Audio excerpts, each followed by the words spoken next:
Bonjour à tous, les ministères Notre Pain Quotidien vous proposent la méditation du jour. Aller et parler. Eliot est passionné d'évangélisation. En apportant des enseignements sur 2 Timothée à des responsables chrétiens dans un pays d'Asie du Sud, il leur a rappelé les adieux de Paul à Timothée. Il les a exhortés à ne pas avoir honte de la bonne nouvelle, mais à accepter plutôt de supporter avec lui la persécution pour l'Évangile.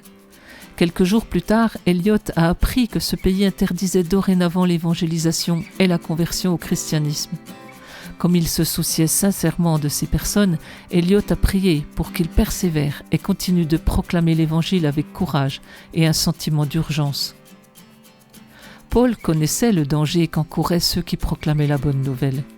Il avait passé du temps en prison et souffert de nombreuses autres façons en raison de ses enseignements, y compris les coups, le fouet et la lapidation. Mais rien ne l'a empêché de parler aux autres de Jésus. Sa philosophie ? En effet, Christ est ma vie et mourir représente un gain. Il vivait pour parler de Christ aux gens et il savait que s'il mourait, il se retrouverait avec Jésus.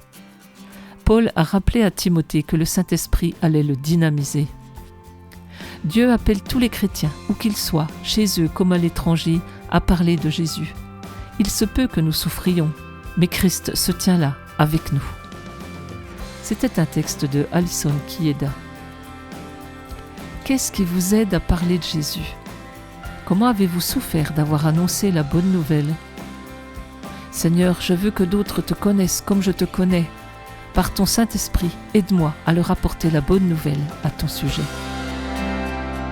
Cet encouragement vous a été proposé par les ministères Notre Pain Quotidien.